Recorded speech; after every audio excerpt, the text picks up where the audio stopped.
Ganyan lang ako sandali, ilang segundo lang. Nagsiset up lang ako sandali ng aking Okay po. naglolo ko pa ang YouTube. Okay. Magandang gabi sa inyo lahat. Mga kapatid, mga kababayan.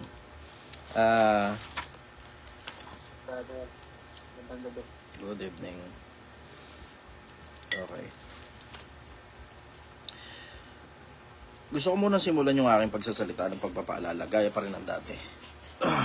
Marami akong mga bagay na gusto ipaalala sa inyo, pero isa sa mga pinakamalalaking bagay na gusto ko ipaalala sa inyo, sa isang mundo na katulad ng mundo natin ngayon, na papahirap at hindi papabuti, papasama at hindi papaayos, kailangan nating bilisan ang kilos natin. Kasi nakikita ninyo naman yung nangyayari sa Middle East, di ba? Nakikita ninyo yung sakit ng ulo na meron tayo ngayon dito sa Pilipinas, sa langis, sa gasolina, sa crudo, kahit nga sa kerosene. Ang kerosene, sobrang mahal din ang presyo ng kerosene ngayon. Ngayon, papaalala ko lang ulit ng paulit-ulit, kailangan yung bilisan ng kilos. Bawal ang babagal-bagal sa panahon ngayon kasi delikado na yung panahon natin ngayon. Maaari everything is fine and well, pero maaaring isang araw bigla na lang maubos kung ano man yung meron tayo sa na langis dito sa Pilipinas, kasi nga nagkakaubusan nga sa iba-ibang parte ng mundo, diba? Hindi natin gugustuhin na magkabiglaan, tapos biglang isang araw halos wala na palang mabiling kahit na anong mura dun sa kasya sa budget mo. Ultimately, ang magiging sakit ng ulo natin dyan pare-parehas yung kahirapan na magdudulot ng iba't ibang klase ng sakit ng ulo para sa atin. Brother, makikisuyo nga ako sandali. Paki-connect mo nga to dyan sa internet mo. Ngayon, I would like to reiterate na ang 3 pillars ng Project 1M, tatalinuhan mo ng husto, tatrabahuhin mo ng husto, pag-iipunan mo ng husto, hanggang sa eksaktong maabot mo kung ano man yung buhay na gusto mo. Ngayon, hindi pwedeng, sa panahon ngayon, hindi pwedeng pabanjing-banjing. Pateka-teka, bukas-bukas, hindi pwede. Kumilos ka na ngayon mismo. As in, ngayon mismo, pagkatapos nitong live na, nitong Zoom meeting natin na to, kung ano man yung kailangan mong gawin, gawin mo na kagad. Kasi hindi biro itong panahon na to. Ngayon lang ako nakakita ng ganitong panahon sa haba ng panahon na binabantayan ko yung problema sa Middle East. I was watching Middle East since I was 16 years old. Tinitignan-tignan ko every now and then yung mga gera dyan. Kasi, di ba, alam mo yun, when you are a religious person, na hindi naman ako ganun, pero naniniwala ako dun sa konseptong may babalik daw si Kristo, sabi nila di ba? So ngayon, titignan mo ngayon ang Middle East, kasi saan ba galing si Kristo? Di ba sa Middle East? Ngayon, that being said, tinitignan ko ang Middle East at chinecheck ko kung ano nangyayari sa Middle East. Ngayon lang ako nakakita ng bansa na sabay-sabay naggera sa loob ng 24-hour time frame na sobrang dami. At magkakatabi pa sila. Ngayon lang ako nakakita niyan sa haba ng panahon na buhay ako. Ngayon, hindi nyo gustong mangyari na magkabiglaan na kung ano man ang mangyari, at hindi ko sinasabing babalik na si Kristo. Ang sinasabi ko, hindi natin sigurado kung ano ilalabas ng susunod na panahon. Maaaring, alam mo yun, di ba, sa mga non-religious individuals sige, di babalik si Kristo, sige. Pero maabutan ka ng tsamba ng kahirapan. Pero maabutan ka ng tsamba na namumroblema ka ngayon sa pagdating sa finances mo dahil akala mo everything is fine and well at okay ang trabaho mo. Biglang isang araw, nagsarado yung kumpanya nyo. Tapos maya-mayang konti, wala ka ng trabaho. Tapos marirealize mo na lang, biglang isang araw, nakikipagbaka ka na ng trabaho sa sobrang daming unemployed na pala ng mga tao dahil nagsaraduhan ng mga negosyo. Hindi biro itong panahon na to. Kahit yung mga kaibigan ko na nasa logistics, na may problema din sila. Kahit yung mga kaibigan ko na wala nga sa logistics, pero nandun sila sa mga industriya na gumagamit sila ng mga malalaking truck para i-deliver sa kanila o sa mga kliyente nila, yung kung ano man ang kailangan i-deliver sa kanila ng mga malalaking truck, na may problema sila ngayon. Yung taas ng presyo ng crudo ngayon, hindi biro. Lumampas na ng 100. Kung hindi nyo napapansin, yung mga gas station, laging 4 digits lang ang kaya nilang i-accommodate. So, 2 para dun sa kung magkano mang piso, tapos 2 para dun sa kung magkano mang sentimo. Pero, ngayon lang dumating yung punto na na-exhaust natin, lumampas sila ng 4 na digit. At ngayon, kailangan na nila ng lalagyanan ng mga numero nila na 5 digit. Kasi, 100 pesos, 112, 111, plus yung 2 sentimo rito sa gilid. Ang ginawa nila, inusog na lang nila ngayon yung tuldok. Para lang mai-accommodate kung magkano ba presyo talaga ng langis, ng crudo. Grabe yung panahon ngayon. Ngayon lang ako nakakita ng ganitong panahon sa sobrang haba ng panahon na nabuhay ako. Ngayon lang ako nakakita ng ganitong panahon. na kaharian laban sa kaharian, bansa laban sa bansa, tapos ang dami-dami, sabay-sabay sa loob lang ng isang buwan. Nagsimula itong bakbakan na to mula March 1 eh. Kung di nyo napansin, simula ito somewhere around March 1. Tapos hanggang ngayon, tuloy-tuloy, tapos ang bilis ng pagtaas ng crudo, ang bilis ng pagtaas ng gasolina, nang hindi natin alam kung kailan ba talaga matatapos. Kung matatapos pa ba. So ako, I strongly suggest, bilisan ninyo ang kilos ninyo. Huwag niyong bagalan, hindi ito yung panahon para magbagal-bagal. Hindi ito yung panahon para magmabagal, hindi ito yung panahon para magtanga-tangahan, bobo-bobohan, bibigay mo pa sa mga networker yung pera mo, tatanga-tanga ka. Hindi ito yung panahon para sa katangahan at sa kabobohan. Ito yung panahon para bilisan mo yung kilos mo. Kasi hindi natin alam kung ano ilalabas ng susunod na panahon. That being said, sige, I would like to open the floor for your questions. Go. Doon muna tayo sa mga tanong ninyo. Pagsilbihan ko muna kayo.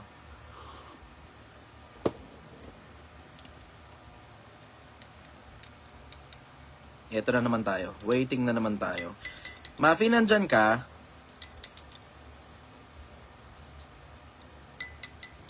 Mafi, nandyan ka? Yes, boss. Bago pa ako magsimula, ang kailangan ko naka-raise hands na yung mga magtatanong. Para hindi na tayo magwe-waiting game pa. Okay, boss. Okay. Moving forward sa preparation, ha? Okay, Christian, go. Magandang gabi, Master, brother. Good evening, brother. Tanong ko lang, brother, about dun sa, naniniwala po ba kayo sa bahay na, alam mo yun, na mabigat, na parang may bad spirit, na kahit anong pagsusumikap mo, na parang ang hirap ipasok yung pera? Naniniwala po ba kayo sa mga tanong kasabihan? Merong parang ganon, sige, I will say. Kasi hindi mo naman maaalis eh. There's just too many possibilities in this world that there may be some truth to that. Pero hindi ako masyadong naniniwala ron sa konsepto na espiritualismo na parang may bad spirit dun sa loob. Hindi, ang malamang na nangyayari dyan, kaya mabigat yung bahay. Kasi ang gulo-gulo, ang dumi-dumi, tapos punong-puno pa ng away. Yun ang pinaka-common. Kasi natira ako sa squatters area eh. Sa squatters area, may mga mabibigat na bahay na squatter, pero merong mga magagaan na bahay na squatter din. Ang napansin ko, ang common denominator ng halos lahat ng mga mabibigat na bahay, laging marumi yung bahay nila. Isama mo pa, hindi lang yung marumi yung bahay eh. Ang pangit ng bahay. Ang pangit ng bahay, tapos isama mo pa, ang pangit din pati ng mga ugali ng mga tao sa loob ng bahay. Yun ang pinaka-common. Pero yung parang sabi mo, external forces na pumasok sa loob ng bahay ninyo, wala, hindi ako naniniwala sa masyadong ganun, brother. I'm being practical. Practical ako sa halos lahat ng bagay, including tungkol dyan sa konsepto ng bigat ng bahay. Ito mapapansin ninyo, there is something called anchoring. There's something called anchoring.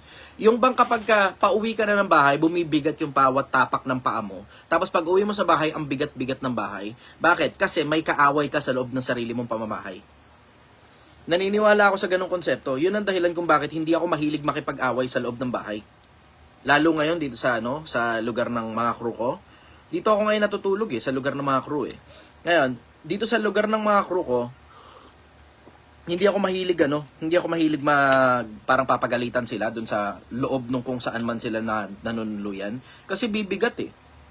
Bibigat yung mismong lugar. Ang problema mo kasi kapag bumigat yung lugar, syempre, alam mo na, mabigat na nga yung trabaho, mabigat pa yung lugar kung saan ka nanunuluyan, putang ina, punong-puno ka na lang ng kabigatan. Punong-puno ka na lang ng kapaitan. Huwag kayong makikipag-away sa loob ng bahay ninyo. Pagka kailangan makipag-away, mag-aaway kayo ng misis mo, lumabas kayo. Manay sa lumabas, ibig ko sabihin, pumunta kayo sa restaurant, doon yung pag-usapan yung mga disputes ninyo. Doon sa mga restaurants, pansinin ninyo, pagka nasa mga restaurant kayo, hindi kayo makapagsigawan. Wala kayong choice kundi magrespetuhan sa isa't isa kahit may mga disputes pa kayo. Lumabas kayo. Lumabas kayo. Huwag niyong pabigatin yung bahay ninyo na sa bahay kayo nagsisigawan. Hindi. Lumabas kayo, pumunta kayo sa mga restaurant. Doon yung pag-usapan yung mga disputes ninyo nang wala kayong choice kundi maipit sa pagrerespetuhan at hindi pagsasakitan ng salita.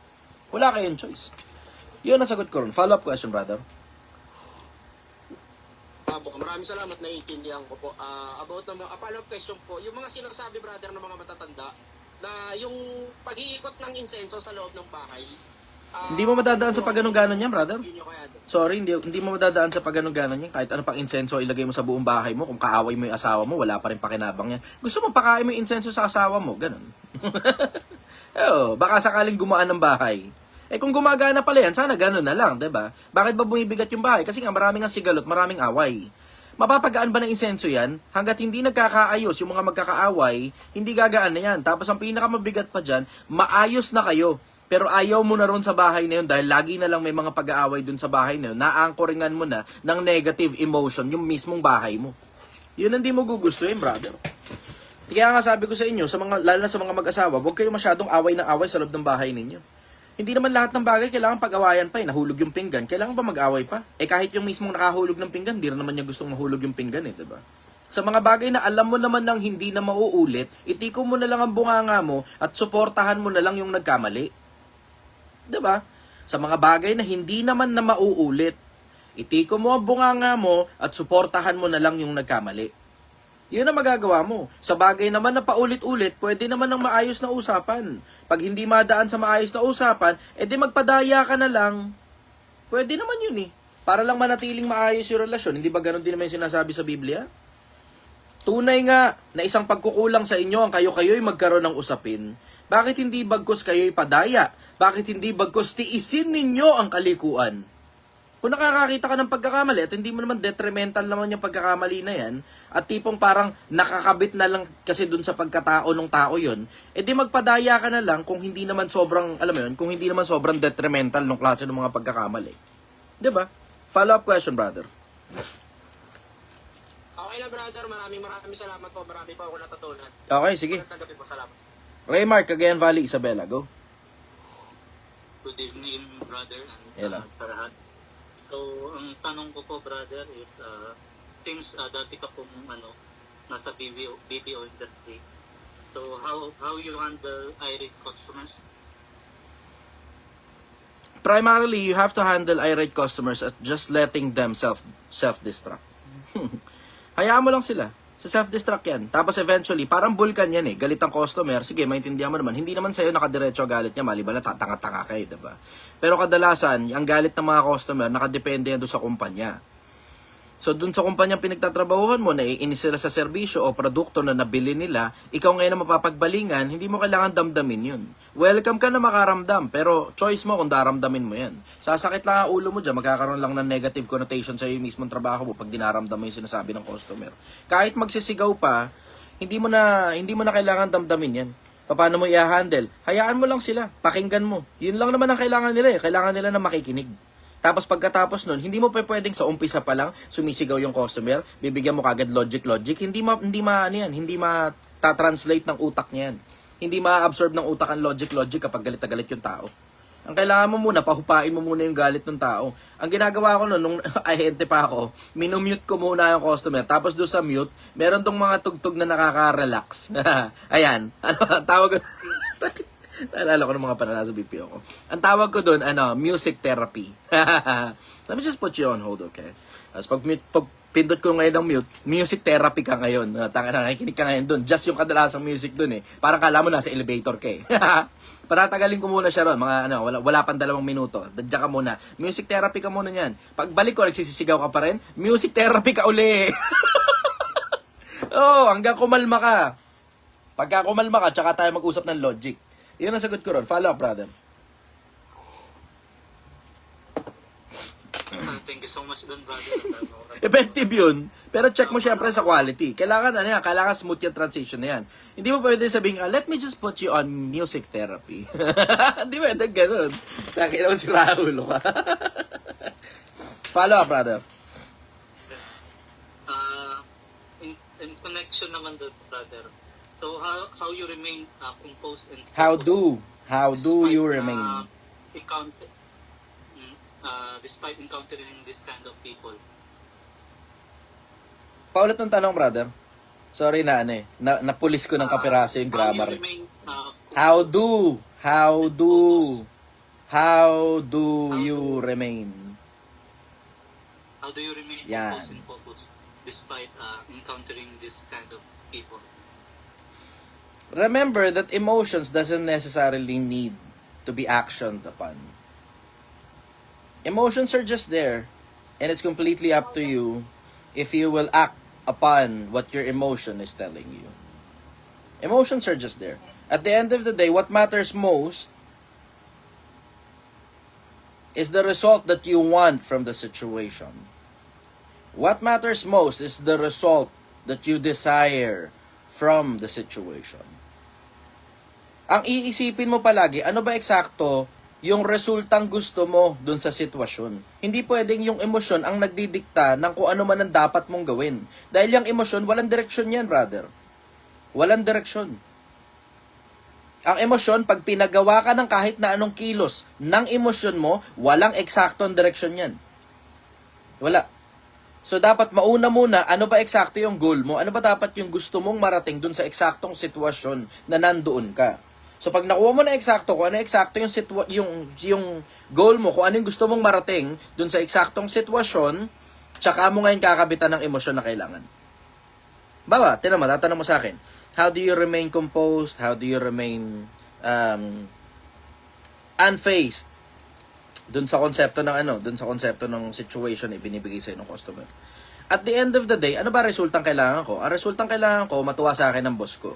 And that involves quality, that involves AHT, that involves customer satisfaction. So, yun ang resultang gusto ko. Ngayon, wala ngayon akong choice kundi i-demonstrate, i-deploy yung certain emotions na kailangan ko. If you need to be calm, you just need to be calm. Tapos, pag nakuha ko na ngayon eksakto yung kailangan ko, o di tapos ngayon ang sitwasyon, hindi ko na iniisip yun. Yun ang sikreto. Ang sikreto, ano eksakto resultang kailangan mo? Lalo na, papasok ka sa BPO. Ang importante dyan, statistics.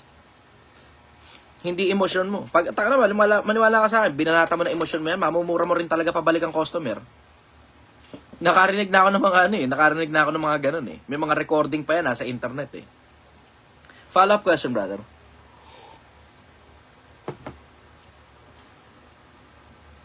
May mga techniques ka ba, brother, na ina-apply para maging focus sa compose? Hindi mo kailangan ng techniques dyan, brother. Straight, di mo kailangan ng technique dyan. Sige, pwede, hinga ka malalim, bla bla, etc. Ang kailangan mo dyan, logic. Para maging focus ka, kailangan mo ng logic dyan. Ano eksakto yung resulta na kailangan mo?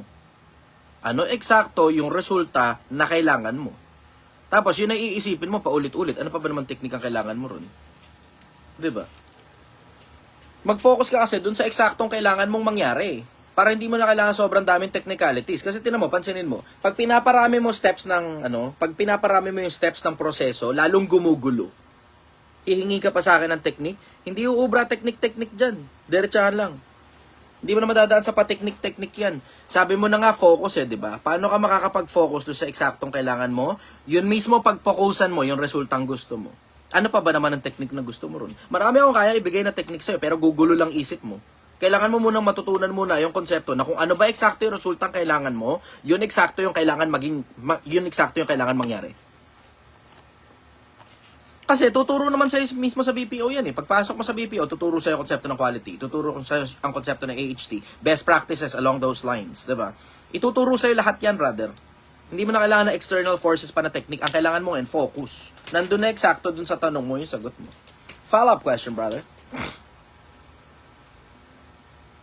Okay na ako, brother. Thank you so much. Okay, sige. Ernie, go. Cavite.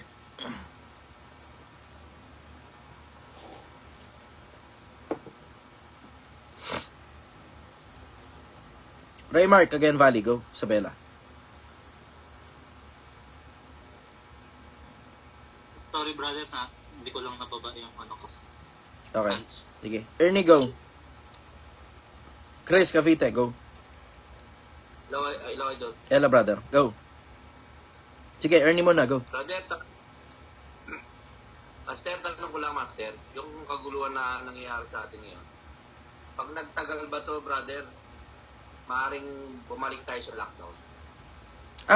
Wala naman ako nakikitang reason para i-lockdown ang mga tao.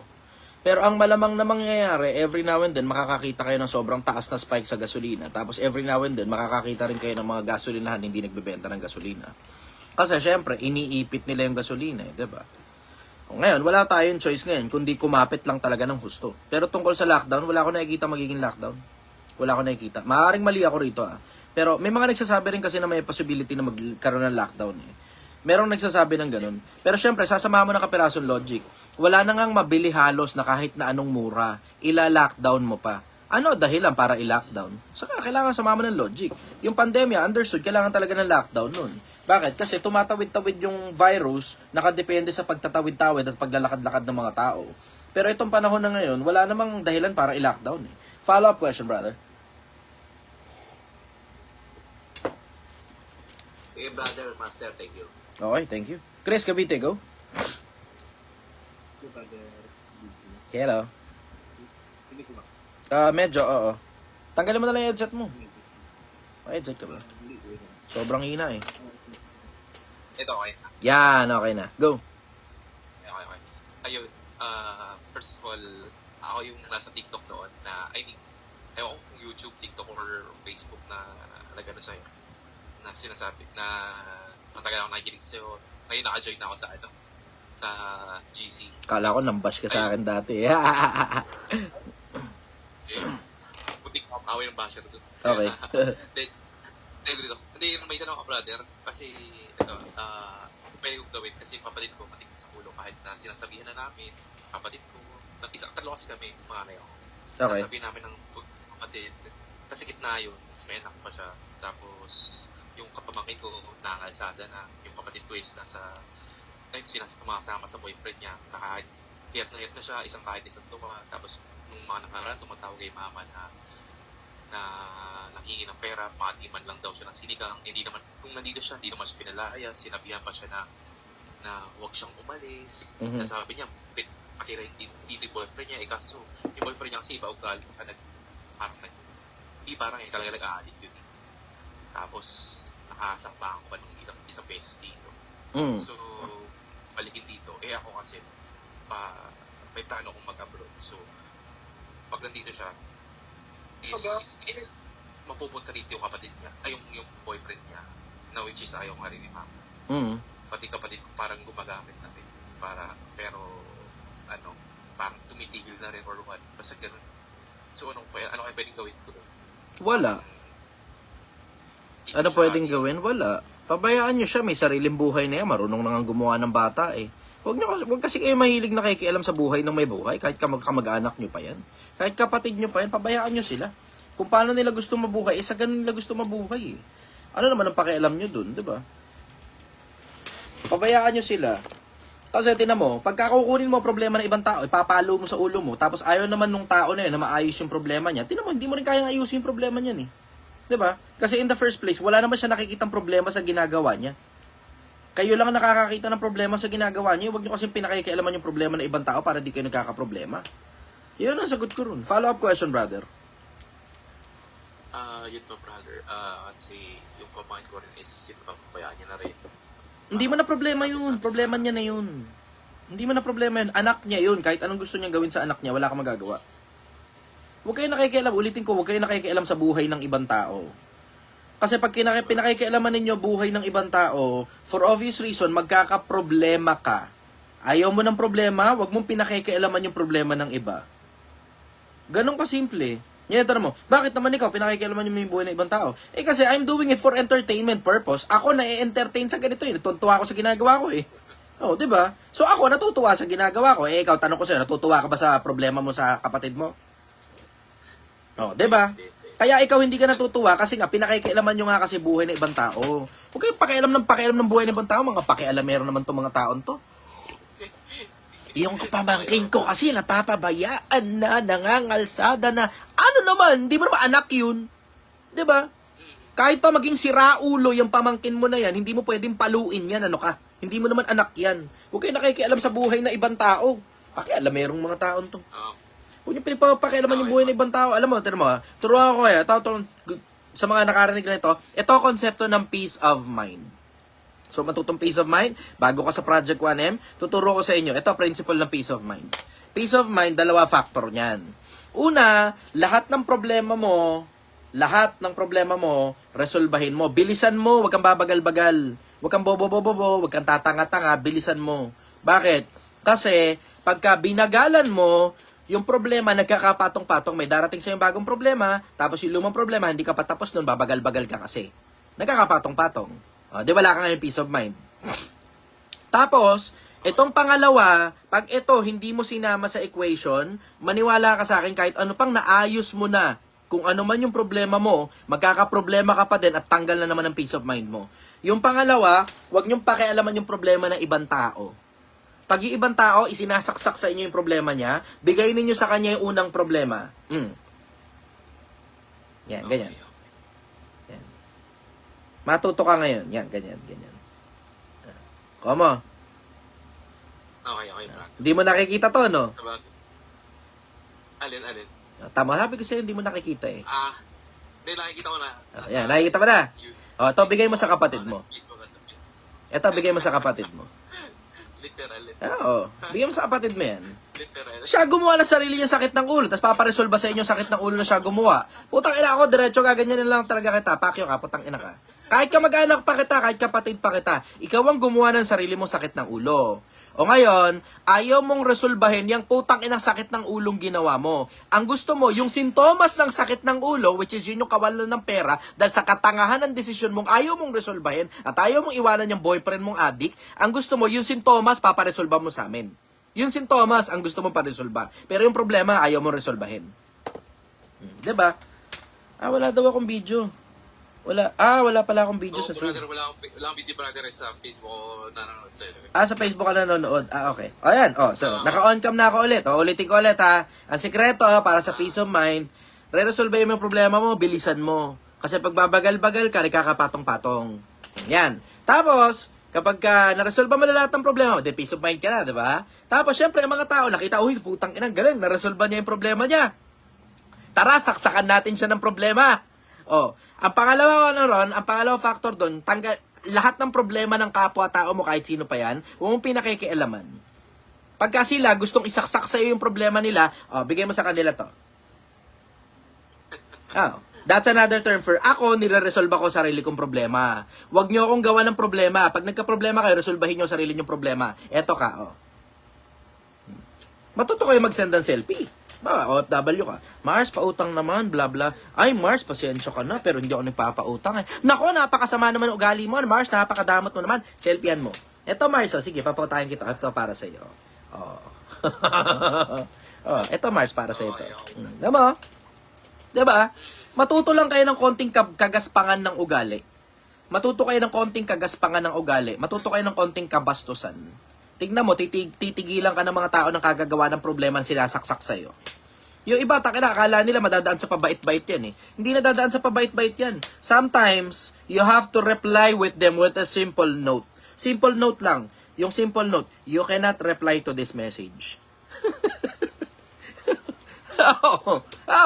Tignan mo kung gano'ng kapayapa ang buhay mo pag hindi mo pinakikialam ang problema ng ibang tao. No. Sobrang payapa ng buhay pag hindi mo pinakikialaman yung buhay ng ibang tao. Napakapayapa ng buhay. Ang sarap-sarap ng buhay pag hindi mo pinakikialam ang problema ng ibang tao. Ngayon, kung makikialam ka sa problema ng ibang tao at gusto mo silang tulungan, bigyan mo na lang. Magkano? Sige, 200. Sakto na yan. Makakain ka ngayong araw. Yan, 200. May 200 ka na. Kakain ka ngayong araw, ha? Kung ano mo nang babalik sa akin, mga 1 buwan, ha? Diretso lang. Bakit? Putang ka na, puro problema dulot mo. Wala ka naman dulot na solusyon dito, eh. Pampagulo ka lang sa buhay namin, eh. Diba? Ganyan kasimple. Sobrang simple lang magkaroon ng peace of mind. Lahat ng problema mo, resolbahin mo. Tapos, huwag mong pinakikialaman ng problema ng ibang tao. So, dun sa dalawang angulo na yun, ito lahat ng problema mo resolbado. Tapos, lahat ngayon ng problema mo resolbado, lahat ng problema, wala kang pakialam sa ibang tao. Ngayon, eto ngayon, nagka-problema ka dito, naresolba mo. Nagka-problema ka ulit dito, after 1 month, naresolba mo uli. Etong buong pagitan na to, etong gitna, yan yung tinatawag na peace of mind. Kita mo. Ang ganyan kasimple ang peace of mind. Pag ako kakausapin mo, madali peace of mind eh. Pero sa iba, pinapanalangin pa nila yan, tapos isinasama pa nila sa sa mga birthday wishes nila eh. Pag magba-birthday, wish for peace of mind. Peace of mind. Hindi mo madadaas pa wish yan. Ang peace of mind, nire-resolve pa. You have to go through war to attain peace. Follow-up question, brother. Wala na, brother, yun lang. Masaya lang ako na nakasali na ako sa Project One for kahit pangalawang araw pa lang or pangatlo. Saka, yun nga, dahil din sa kapatid ko rin, na share ko lang din kasi siya natanggal niya yung stress niya. Ngayon, ayun ang pag-usapan yung mga kanyang bagay. Yan. So, yun. Tamo? Kita mo? Naintindihan mo na? Okay, kita mo. 3 araw ka pa lang sa Project 1M, naresolve ka agad yung problema ng pamilya mo. Oo. Tamo? Kaya nga, Ganyan nire-resolve ang problema. Yung mga tao na may problema, na ayaw resolbahin yung problema at ang gusto isaksak sa inyo yung sintomas ng problema, alam mo na. Yung mga ganyan, kinakat yan. Kinakat ng mga klase ng tao yan. Kasi ano ba problema? Nagjowa siya ng addict. Yun talaga pinaka-problema eh. Siyempre, uungkatin mo pa, psychological, blah blah shit. Pero, ang totoong manifestation talaga ng problema, nagjowa siya ng addict. Ano ngayon ang solusyon? Tanggalin yung jowang addict, magtrabaho siya, tapos pakainin niya ng maayos at alagaan niya yung anak niya. Iyon ang solusyon. Pero, ang nangyari, hindi. May jowa siyang addict, ayaw niyang iwan, namomroblema siya sa pera, ang gusto isaksak sa inyo yung problema sa pera. Yung sintomas ng problema, ang gustong isaksak. Pero yung mismong problema, ayaw niya resolbahin. No, 'di ba? Kayo rin naman alam na alam niyo eksakto kung paano sosolusyonan yung problema. Kailangan niyang hiwalayan yung addict na asawa o jowa niya. Kailangan niya hiwalayan. Ayaw niya hiwalayan. Di syempre, alam mo na, problema talaga ng mayat maya at maraming komplikasyon at bukas makalawa, siya na rin, nagsashabu na rin siya. Tapos bukas makalawa, mababalita mo, nakakulong na hoyo na yan ngayon. Huwag niyong pakialaman ng problema ng ibang tao. Pag nakulong ang kapatid niyo, huwag niyo ilalabas. Hayaan niyo lang siya ron. Kasi kadalasan naman yan, mga 1 taon lang naman yan, 2 at most Mga 3, ganun. Depende sa kung gaano karami nakuha sa kanila. Kapag, bail kasi yan So alam mo na, doon siya lilitisin sa loob ng kulungan. Siguro naman pag nilitis ka sa loob ng kulungan, baka sapat naman na na-rehab yun, di ba? Kasi mahirap naman magshabu sa loob ng kulungan. Alam mo na, mare-rehab ngayon sa loob ng kulungan yan. Paglipas ng 3 taon, gano'n, makakalaya siya. Baka pwede nyo nang tanggapin. Baka. Pero ako, suggestion ko, labas nyo muna sa pamilya nyo, sustentuhan nyo muna hanggang sa magkatrabaho siya. Pag ayaw mag-apply ng trabaho, pabayaan nyo ulit siya mahoyo. Ganun lang naman yun Diba? Wala kang pakinabang sa lipunan, wala kang pakinabang sa pamilya na to. Tapos lahat ng mga sintomas ng problema mo, gusto mo sa amin mo ipaparesolba yung sintomas, pero yung problema ayaw mo na resolbahin. Nasa sa kanya lang resolution ng problema na yun Diba? Ganun lang kasimple buhay, brother. Ganun kasimple rumisolba ng problema at ganun din kasimple magkaroon ng peace of mind. Dali mo? Check? Okay, brother. Ayos. Okay. Okay. Thank you. Follow up. Meron ka pa? Wala na, brother. Thank you lang. Nasagpili na ako matagal na gustong tanong sa'yo. Thank you. Okay. Sige, Roldan Solis, Cagayan. Go.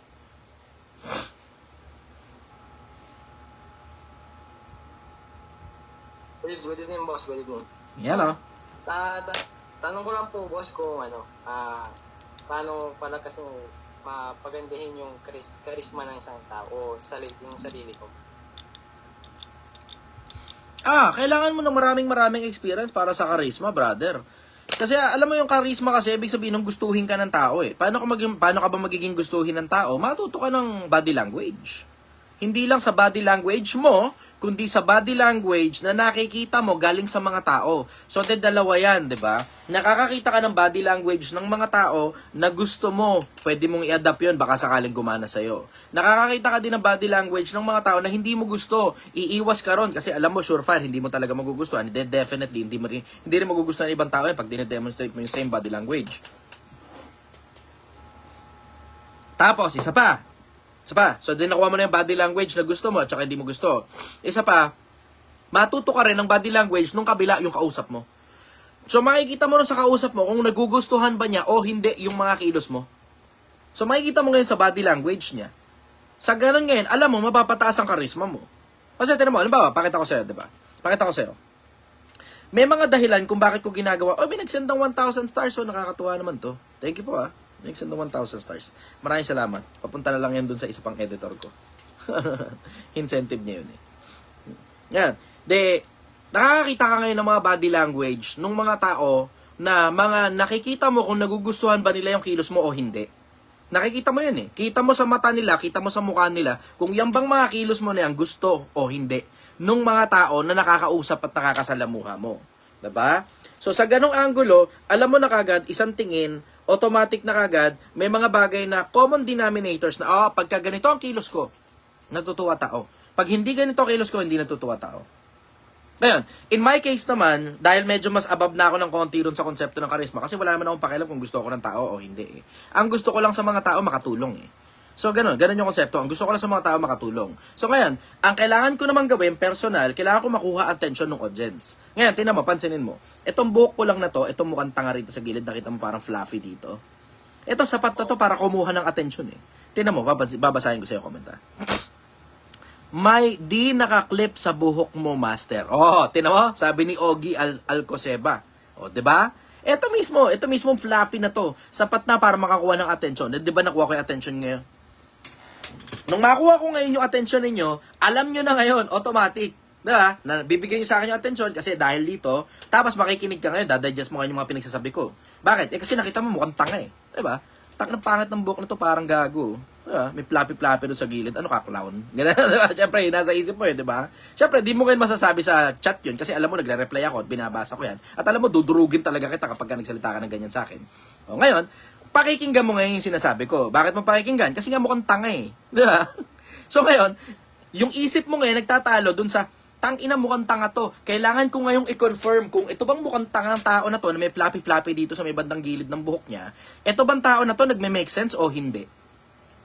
Di ba? Ngayon, nakuha ko ngayon ng attention ng audience. Dun pa lang sa simpleng ganun pala makakakuha ka ng attention eh. O tapos, dahil nga nagme-make sense yung mga pinagsasabi mo, lalo kang pakikinggan ng tao, which will promote your level of charisma sa pandinig ng mga tao. Mas gusto ka ngayon nila pinakinggan. O, tinan mo, kapansinin mo, tinan ba? Kanina, ang viewers natin dito nasa 80 lang. Ngayon, 129 na, sa live. Dito sa, ano ba to? Manlalakbay ba to? Hindi, saan yata to? Doon sa kabila. Ano to? Project 1M. Project 1M. Tapos itong kabila manlalakbay. O, tinan mo, umabot ngayon ng 130. Bakit umabot ng 130? Because of charisma. Saan galing yung charisma? Ang charisma, inaangklahan yan. Saan galing ang charisma? Sense. You have to make sense. Pag hindi ka nagme-make sense, kahit ano pang gandang lalaki mo, tangina bobo ang tingin sa iyo ng tao kahit pogi ka pa. Hindi mo madadaan sa papogi-pogi ang charisma. Ano ka? Tinan mo, pansinin mo. Tinan mo, tungkol sa charisma. Tinan mo, papatunayan ko lang sa inyo, hindi madadaan sa papogi-pogi ang charisma. Tinan mo, naalala niyo yung dating presidente, si Duterte. Hindi na importante kung gusto mo si Duterte o hindi. You will admit, he is outstandingly charismatic. Tignan mo si Trump. 'Di ba? Hindi na importante kung gusto mo si Trump o hindi. You will admit, wala kang choice. Talagang charismatic talaga si Trump at talagang makikinig ka talaga sa kanya. Bakit? Kasi nakaangkla sa sense. Nakaangkla sa sense eh. 'Di ba? Ganun yung konsepto. Si Duterte, abogado, ito si Donald Trump, business tycoon. Ngayon, alam mo, these people are making sense. And you have to admit that one way or the other, kaya gusto mo man sila o hindi. Hindi na importante. Bawa, tinan mo, Marcos, 'di ba? Charismatic din naman si Marcos eh. Pero between Marcos and Duterte, alam mo, ang general majority na kay Duterte. Pero alam mo rin naman at the same time na pagdating sa international charisma ng mga bansa na hindi pumapabor sa China, alam mong ang charisma na kay Bongbong. Pero pagdating naman sa China, charismatic naman si Duterte pagdating sa China at saka sa Russia. 'Di ba? So ganun mo makikita. Ang charisma nakaangkla sa sense. Ang charisma nakaangkla sa pagiging gustuhin ng tao. Follow-up question, brother. Ibang tanong, sir. Ibang tanong. Paano mas mapapagana yung conscious mind mo kaysa doon sa subconscious mind? Tambayan mo yung conscious mind. Yun ang sikreto, tatambay ka talaga. And you have to outstandingly be mindful. You have to police yourself. Kailangan pupulisin mo ang sarili mo. Babantayan mo ang sarili mo. Dapat nakatambay ka talaga sa conscious mind. Hindi pwedeng tatambay ka sa unconscious mind mo. Bakit? Kasi yung unconscious mind naman na yan, may pakinabang din naman yan. Yan yung ang tawag nila autopilot. Kung di mo napapansin, autopilot. Namamaneho ka motor, brother. Opo, boss. Papansin mo, minsan may mga pagkakataon, dahil routinary na pag pumapasok ka sa trabaho, minsan hindi mo na nga maalala yung buong biyahe. Basta naalala mo lang, umalis ka ng bahay, tapos nakarating ka rin sa opisina. Umalis ka ng opisina, nakarating ka sa bahay. Pero yung mga kalagitnaan, na tipong may mga kotseng munti ka ng sumagi sa'yo, ganun. O may mga kotseng munti ka na magkasagian sila sa isa't isa. Hindi mo na naaalala yun eh. Bakit? Kasi autopilot mo, unconscious mind mo. Subconscious. Yung subconscious na yan, ano yan eh, autopilot yan. Kailangan ng tao yan. Kasi nakakapagod kasi pagtambay sa conscious mind. Oo, nararamdaman ko rin yun, nakakapagod. Minsan pag ako nanonood ng sarili kong live, napapagod din ako eh. Huwag kayo mag-alala, hindi kayo nag-iisa.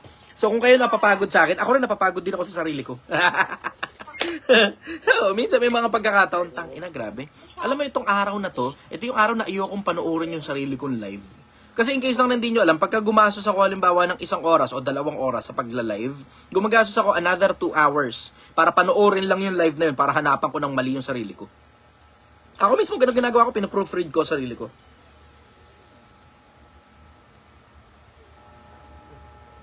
So, Francis pumasok. Talaga si Francis, oh. Pagka naka-live ako, Francis, huwag mo na malikot. Parang bata, Francis, eh. Francis, hello. Halika nga rito, halika nga rito. Okay ka man na. Dali ka rito. Hello! Francis, parang gumaan muna yung araw ko. Nakakapagpagaan talaga sa araw ko to si Francis, eh. Kasi pagka, katulad nito, masama yung pakiramdam ko ngayong araw.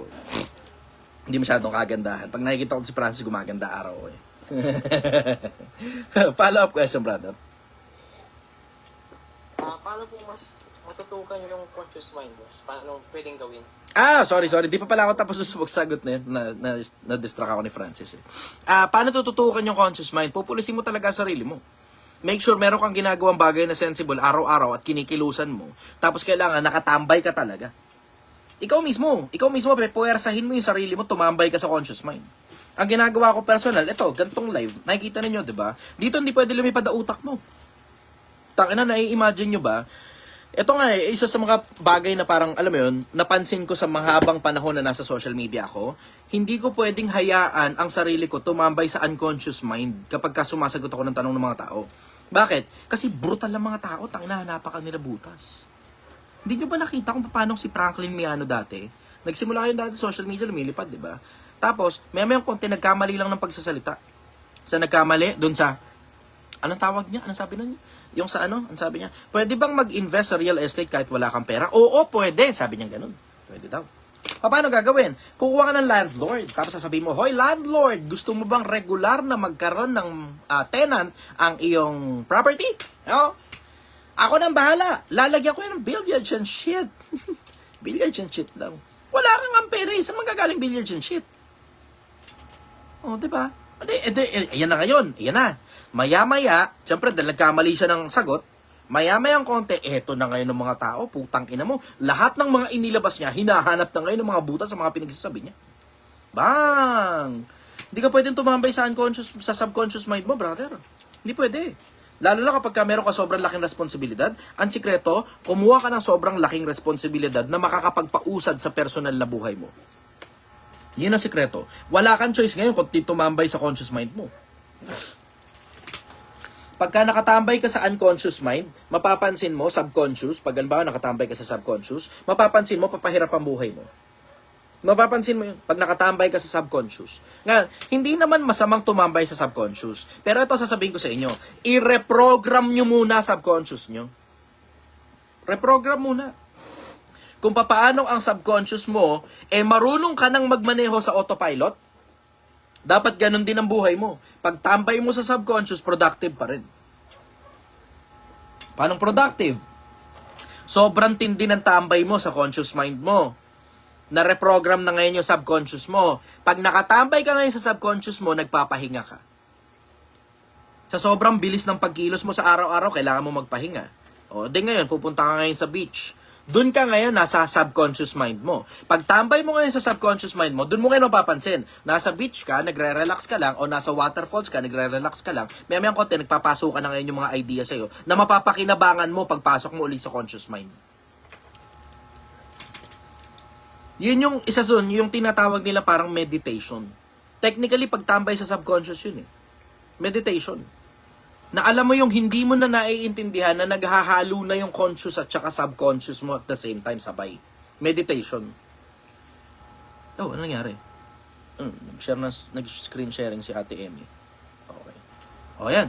So ngayon, yun yung konsepto. Ang konsepto, kailangan i-reprogram mo muna subconscious mo. Paano mo i-reprogram? Tatambay ka muna sa conscious mind hanggang magkaroon ka ng iba't ibang mga skills habang tumatakbo utak mo sa conscious mind mo, ang imagination mo naglalaro sa subconscious. Ngayon, pag tambay mo ngayon sa subconscious mo, productive ang subconscious mo.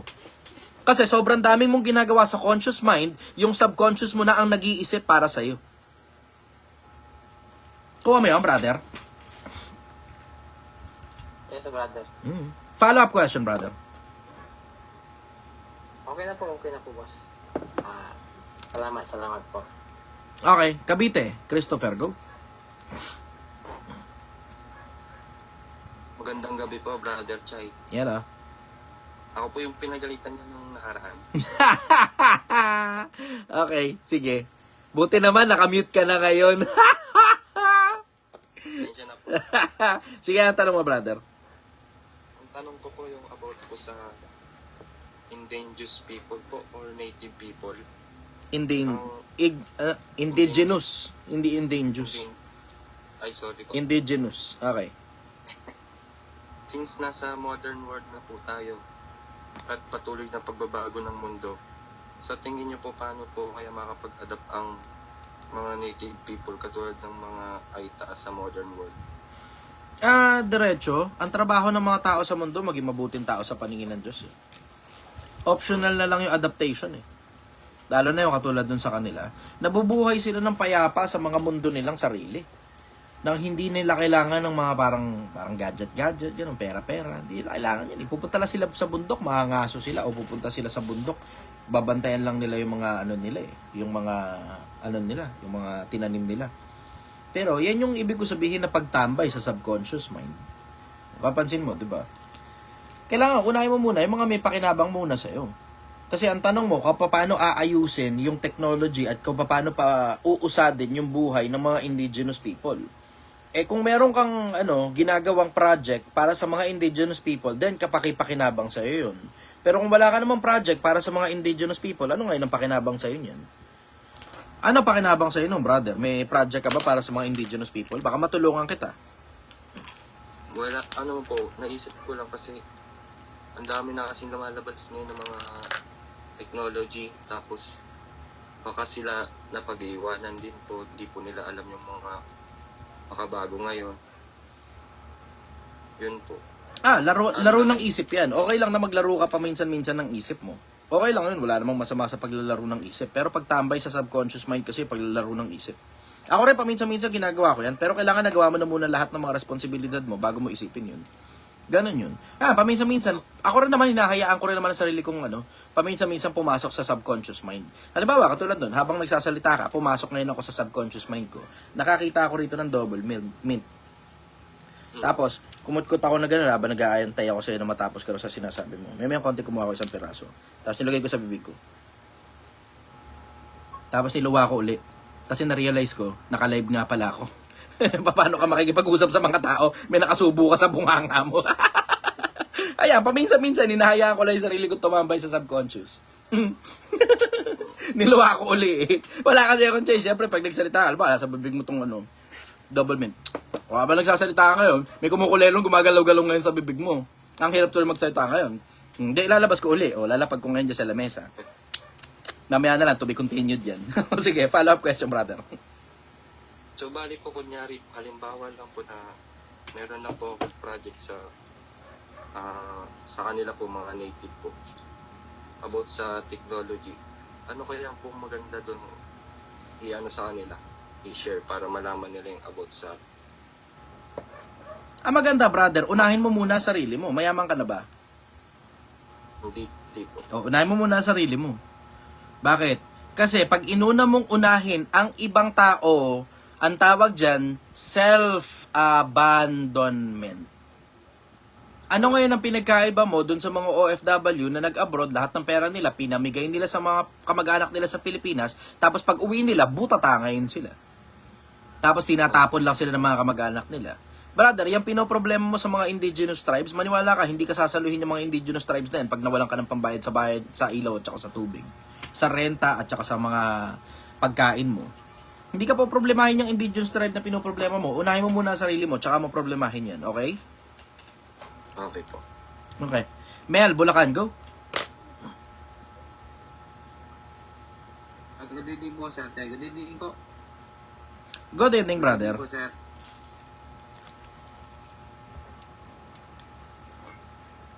Na-mute, napindot. Ang dami niya na nasabi. Mahilig din po ba kayo sa mga music, sir? Tsaka anong genre pinapakinggan mo? Doon tayo sa mga may pakinabang sa'yo, brother. Oo, mahilig ako sa music. Kung ano yung genre na nandun sa Spotify ko, yun yung pinakikinggan ko. Hindi, sir, kaya ako natanong kasi, malaking factor ba yung sa buhay, yung pakikinig ng mga magagandang musika para mamotivate Oo. ka, tsaka- Oo. Totoo. Oo. Diretso.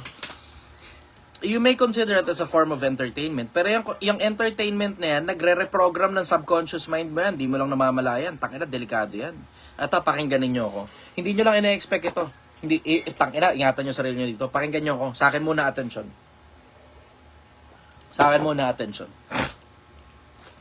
Yung pagre-reprogram ng subconscious mind, lalong-lalo na kapag gumagamit ka ng music, isa sa pinaka-delikado yan kapag hindi mo alam paano gumamit. Isa sa pinaka-delikadong pagre-reprogram ng subconscious mind, ang paggamit ng music pag hindi mo alam kung ano ginagawa mo. Bawa, tinan mo, sipin mo to may isang pagkakataon, meron akong isang pinuntahan, tapos yung kumakanta ron, kaboses ni Moira. Tapos, yung kanta kay Moira. Tapos, may-mayang konti, sabi ko, tangina, masayang event ito business event ito But parang pakiramdam ko, nagkakaproblema yata yung buhay ko Tapos siya ako na-realize, teka muna pala, business event ito, bakit parang katugtog ni Moira yung tugtog? Tapos siya ako na-realize sa sarili ko, tangina, ganun pala yun, no? Yung wala ka namang problema, pero pakiramdam mo, problemado ka dahil lang sa music na pinakinggan mo. Putang ina, may kinalaman pala yun dun. Nung na-realize ko ngayon yun, nakinig ako ngayon ng parang ang dating parang mga epic. Yung parang mga antugtog parang movie, ganon. Epic. Ngayon, nung pinakikinggan ko yun yung epic, habang nagmamaneho ko, may konti nararamdaman ko, parang yumayabang ako, tapos pakiramdam ko, superhero ko. Tapos tsaka ako na-conclude, putang ina, may direct na correlation yung music sa emotions mo na pumapasok sa subconscious mo nang hindi mo namamalayan. Hindi nyo ba napapansin, kapag ka broken-hearted ka, gustong-gusto mong nakikinig ng mga malulungkot na tugtog? Kasi pakiramdam mo, nagre-reverberate yun dun sa emotions mo. Tapos, pansin mo naman, kapag ka naman nagmamaneho ka, gusto mo, ang tugtog mo naman, pag nasa gym, ang gusto mo, parang heavy metal ang tugtog mo, o parang rap, na mabilis, na mataas ang adrenaline nung tugtog. Bakit? Kasi kailangan mo yun doon sa eksaktong panahon na yun. So, ibig sabihin pala, pwede kang gumamit ng tugtog para doon sa eksaktong resultang gusto mong makuha. Pwede kang gumamit ng tugtog para maiporma mo ang sarili mo at maiporma mo ang emotion mo sa ayon doon sa kung ano man ang gusto mong makuha. Isipin mo yun isipin mo yun. Kung pwede palang gumamit ng music para makondisyon ang emotion mo, then I think unahin mo munang hanapin yung resultang gusto mo, tapos tignan mo ngayon kung anong music ang lalapat para dun sa mismong resultang gusto mo. So mapapakinabangan pala ang music para mas mabilis kang makarating sa resultang gusto mo. O ngayon, with that being said, dito ngayon sa Project 1M, hindi ko naman ipagbabawal, pero dahan-dahan kayo sa paggamit ng malulungkot na tugtog. Kasi ang mangyayari niya, pag nasobrahan ka, magpapabiktim ka.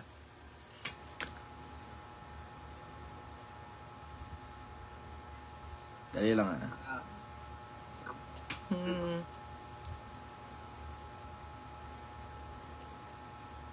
Yan. Etong si Selectable, bastos to regular. Regular na bastos sa akin ito So si Selectable, lagay muna kita dyan Kasi regular na bastos ka sa akin diba? So dahil ganyan ka, minute muna kita for 24 hours. Hindi ka muna makakapag-comment sa akin Selectable. Dahil regular na bastos ka sa akin, nasasabihin ko lang sa'yo, eto ka. Yan, matutunan nyo yan matutunan nyo yan. Pag bastos sa'yo ang kahit na sino, matuto kayong ikat yung tao na yun. Tuto kayo ikat yung tao. Follow-up question, brother. Kasi sir, tama po, no? Sa music na pinapakinggan mo, nakaka-apekto rin yung sa vibe mo. So, usually kung energetic yung mga dito pinapakinggan mo, makaka-ano ka rin, energetic din po. Tama po, nasa ano rin sa vibe din. So, usually sumusunod din yung katawan natin, yung pang subconscious natin, tsaka conscious mind, kung ano yung pinapakinggan rin natin. Alam mo, dapat nga palagay ko, ito I may be wrong pero palagay ko dapat isinasama sa topic ng religion yun Palagay ko dapat isinasama sa topic ng religion yan eh. Kasi tinan mo, ang Islam, sa kanila, hati ang opinion kung dapat bang payagan yung pakikinig ng music o hindi eh. Hati ang emosyon dyan eh. Bakit? Kasi, hindi nyo lang napapansin ito, pero ako napansin ko eh. Yung music, diretsyong nakakapasok sa puso ng tao. Wala halos guard ang mga tao tungkol sa mga music. Kung hindi nyo lang napapansin, ako kasi, lagi kong pinupuna yung puso ko eh. Lagi kong pinapansin yung sarili ko, lalo na yung mga emotions ko. Pinupuna ko regular yung mga emotions ko. Ngayon, sa pagpuna ko regular ng mga emotions ko, isa sa mga napapansin ko, yung music, diretso ang pasok sa puso. Lalo na yung mga nostalgic na mga naaalala mo nung panahong kabataan ka, nung mga panahon na, once upon a time, sa aking buhay. Tingnan nyo, itsura nyo kayo, nagingitian kayo ngayon. Nakita mo, napapansin nyo, pumapasok sa puso nyo yun, tapos naalala nyo yung kabataan nyo. Paano ngayon, kung yung music, may anchoring nung ex mo. Tapos yun yung team song nyo dati. Tapos, yung ibang music naman, paano kung may anchoring dun sa panahon ng kahirapan mo? Nung panahong na biktima ka ng kung sino man. Di lumalabas ngayon, para kang bumabalik dun sa panahon na mahal mo yung ex mo, ganun, tapos ang sakit-sakit ng puso mo ngayon. Kahit naka-move on ka na. Tapos ito pa, worse niyan. Pag regular ka nakikinig ng mga malulungkot na music, automatic pakiramdam mo, biktima ka ng mundo. Pakiramdam mo, biktima ka ng mundo. Ngayon, ako ngayon dito sa Project 1M, ayoko ipagbawal, pero bawal makinig sa sad music. Hindi naman bawal, pero ibig sabihin, limitahan yung sarili ninyo. Alam nyong hindi makakabuti sa inyo yung pakikinig sa mga sad musics. Alam nyong hindi makakabuti sa inyo yung pakikinig dyan. Kasi babagsak ang emotion mo eh. Pwede ka siguro makinig niyan habang nasa beach ka, ganun. Gusto mong doon, mag-iyak-iyak lang doon. Tapos wala namang ibang epekto sa ibang parte ng buhay mo. Yeah, okay lang siguro, bala ka. Pero, papunta ka sa trabaho, tapos nakikinig ka sa malungkot na music, putang ina, may konti, ang boss mo, pinagalitan ka dahil sa trabaho mo kahapon. Pinagkakaisahan ako ng mundo. Samantalang putang ina, kasalanan mo yun. 'Di ba? Ikaw yung tumanga kahapon eh, ngayon ka lang napagalitan eh. Buti nga, na-delay pa ng kapiraso yung papapagalit sa'yo ng boss mo eh.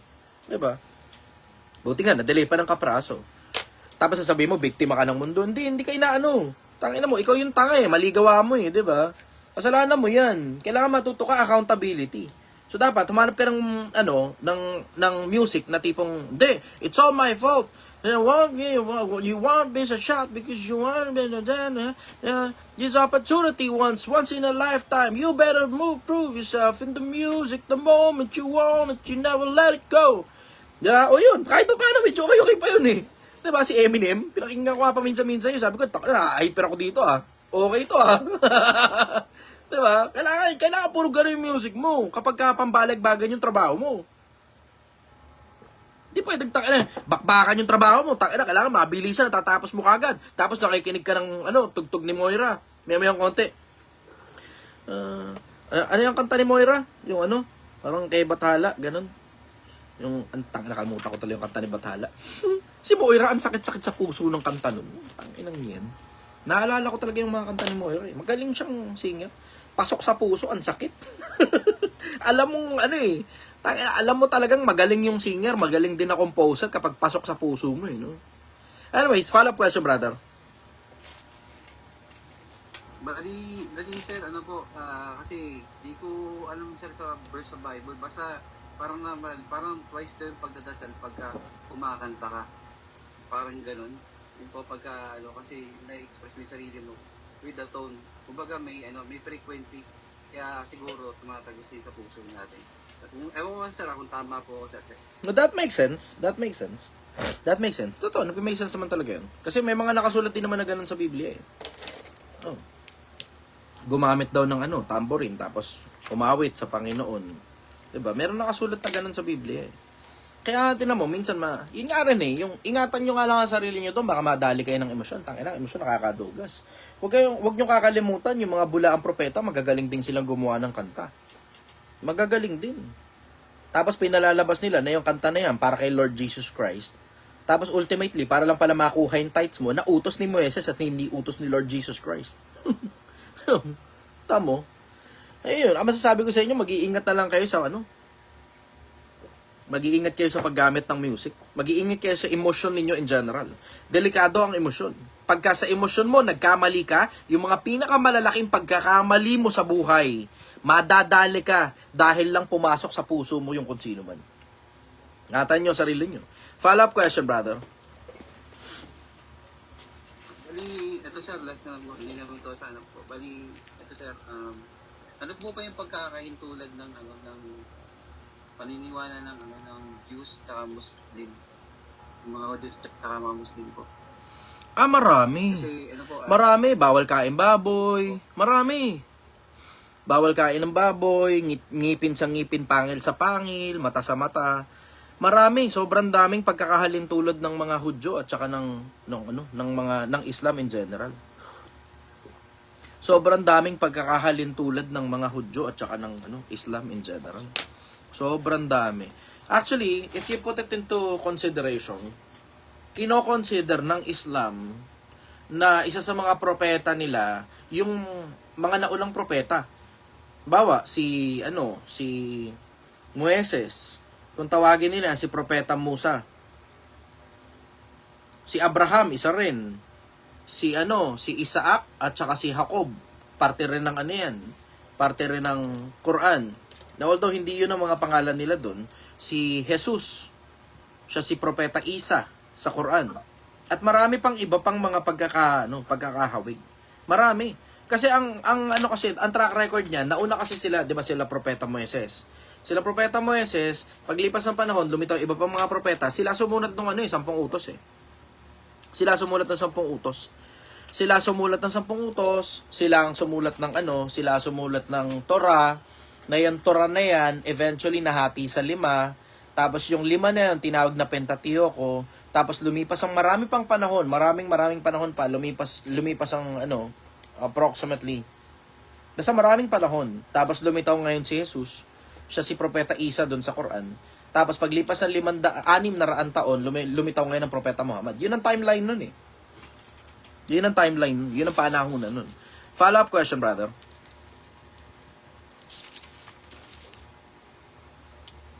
Salamat po sir, bali, ito na lang po, last na lang po. Why power is always beat money? Yun po. Pagka makapangyarihan ka kasi makakagawa ka ng pera eh. Pero it doesn't necessarily follow na kapag mapera ka, makakagawa ka ng kapangyarihan. Kasi maraming mga mapeperang mga tao ang nagsubok gumawa ng kapangyarihan tapos natalo sa politika. Pero yung mga makakapangyarihan na nasa politika at nasa posisyon na, tingnan mo, laging nagkakapera. Follow-up question, brother. Yun po sir, bali, salamat po. Tama rin yung sinabi po. Satisfy lang po sa mga sagot ko. Maraming salamat po sir. Thank you. Okay. Sige, Jake Santos, go. Bulacan. Good evening po, brother. Nabalik pa lang po ng misis ko. Ano masasabi niyo daw sa palakasan method sa trabaho? Okay nga yun eh. Yun nga yung sinasuggest ko eh. Yun ang sinasuggest ko. Bakit? Kasi, yung konsepto ng palakasan, yan yung konsepto ng pakikisama. Pag magaling kang makisama, alam mo, malaki porsyento ma-promote ka. Hindi ka magaling makisama, ayaw sa'yo ng boss mo, alam mo walang pag-asa ma-promote ka. Ganon yung konsepto nun. Pero, sinasabayan yan. Yung konsepto ng palakasan, sinasabayan yan. So, dapat dalawa. Una, dapat sobrang galing mo sa trabaho. Kasi kahit gaano ka pa kalakas sa boss mo, pag pinromote ka ng boss mo at hindi mo alam kung ano pinagagawa mo sa trabaho, kahihiyan ng boss mo yun na pinromote ka niya. Tapos, yung pangalawa, maging sip-sip ka sa boss mo. Bakit? Kasi palit lang kayo ng kalagayan eh, di ba? Ikaw man ang lumagay sa lagay ng boss mo. Tapos magpo-promote ka ngayon ng tao. Sino ipo-promote mo? Yung hindi masyadong magaling, na saktuhan lang na nag-a-apply? Sip-sip ka. Oo. Tayo muna nating matapos si Jeff ng Bulacan. Tapusin ko na ito sa vlog. Yan. Kami ko na si Bunso. Antay muna natin matapos si Okay, sige. Antay ko lang matapos yung background noise. Pagka na ako nagpaparada, nalagyan ko kadena. Yan, paparada daw, tapos maglalagay ng kadena. O, sige, ano pa? Discuss mo na lang sa amin ng buo. Kaya naman eh. Kung tao kami ng burautan eh. Naghahanap ako ng... Punta daw siya sa Burautan. Sige, go.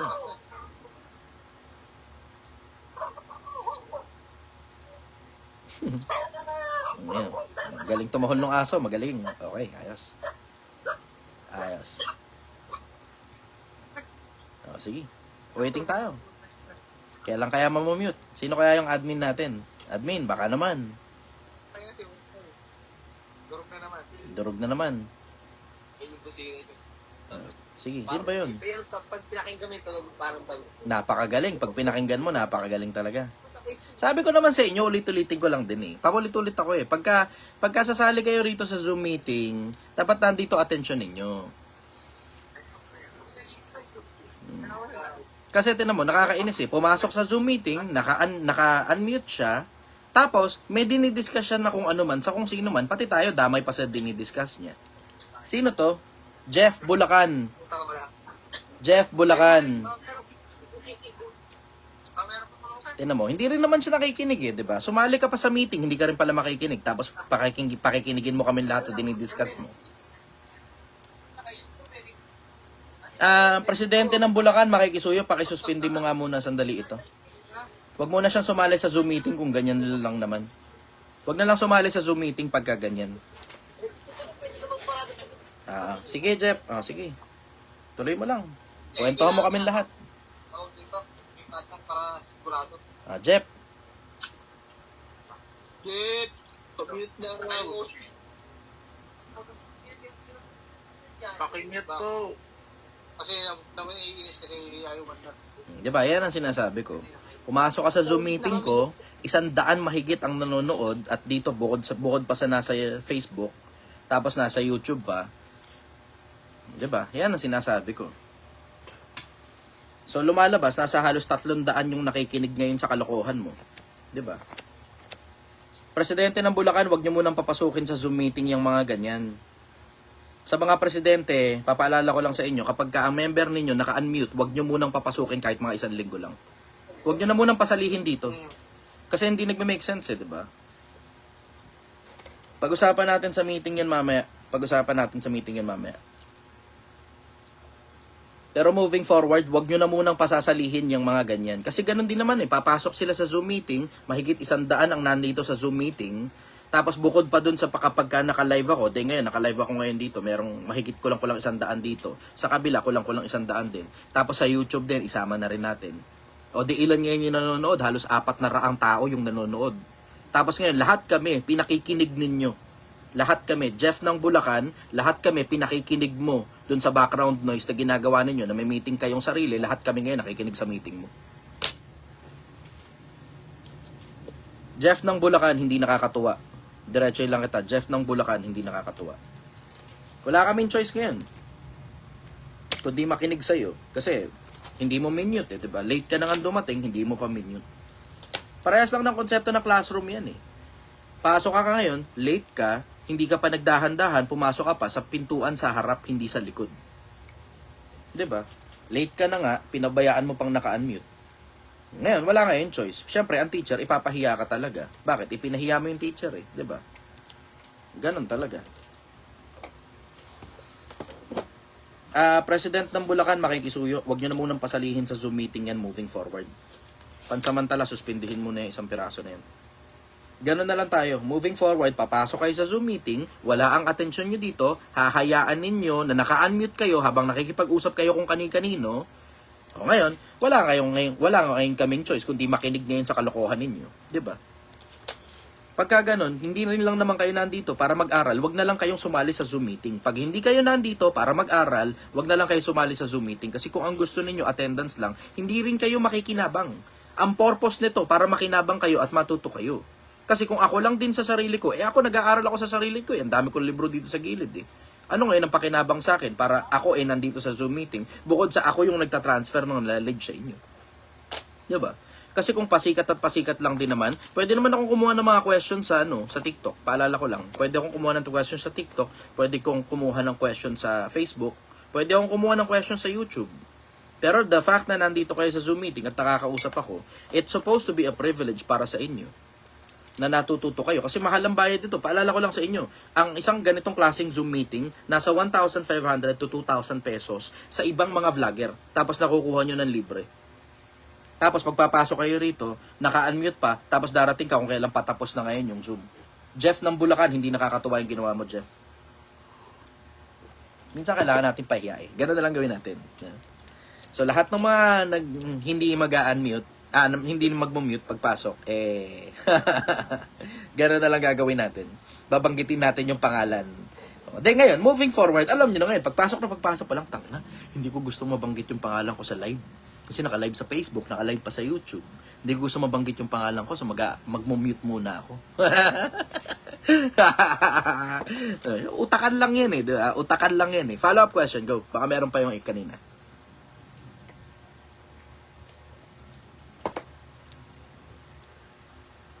Wala na, sir. Bali sa akin na lang po. Sige, go. Kasi, sir, may nabalitaan ako na hanggang April na lang yung gasolina. Hanggang ano? Hanggang April na lang daw yung supply dito sa Pilipinas. Hindi, wala namang ganun. Meron tayong approximately 60 days ng supply mula nung panahon parang March 1. Pero, automatic pa rin naman na may dumarating pa rin naman sa atin. Hindi naman mauubusan. Nga lang, ang problema nga lang, sobrang mahal ng presyo, plus madalang ang deliver. Sobrang mahal ng presyo, plus madalang ang deliver. Yun talaga yung problema natin eh. Pero wala naman tayong parang hanggang Abril na lang. Walang ganun. Ang meron, 60 days mula nung panahon ng March 1. Pero tuloy-tuloy naman na dumarating eh. So, ibig sabihin, meron tayong supply pa rin. Meron pa rin tayong natatanggap. Mahal nga lang. Follow up, brother.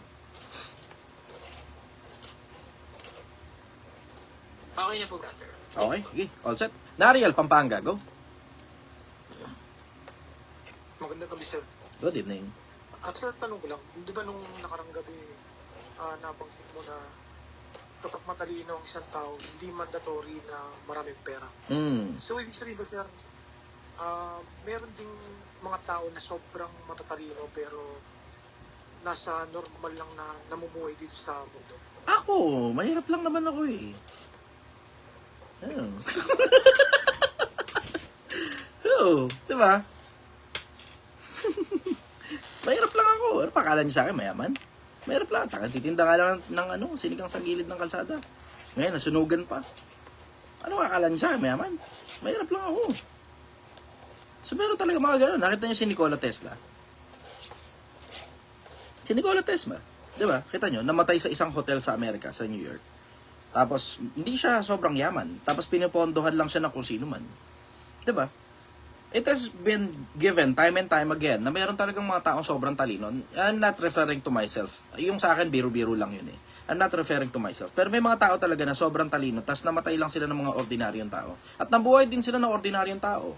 Katulad halimbawa yung isa sa mga general sa yung isa sa mga general sa Roman Empire.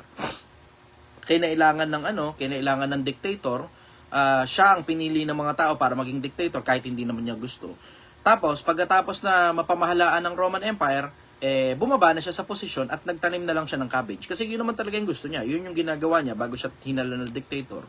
Tapos, yun din yung ginawa niya pagkatapos niya maging dictator. Gusto niya lang talaga magtanim ng cabbage. Ganon talaga eh. Kahit ako, parang katulad sa akin, gusto ko na sa overlooking lang ako, nagtitinda ng sinigang. Yun ang gusto ko eh. Maligaya ako sa ganun eh. Tapos pinupuntahan ako ng mga tao, tapos binibisita ako ng mga tao, tapos nagtatanong sila sobrang daming iba-ibang bagay tungkol sa buhay in general. Ako, ganun. Hindi mandatory ang maraming pera, brother. Hindi mandatory ang maraming pera. Gusto mo ng diretso, nakaka-istorbo pa nga yan, dami ng pera eh. Pero ang importante, ito, meron kang access dapat sa maraming pera. Yun ang importante, dapat may access ka sa maraming pera.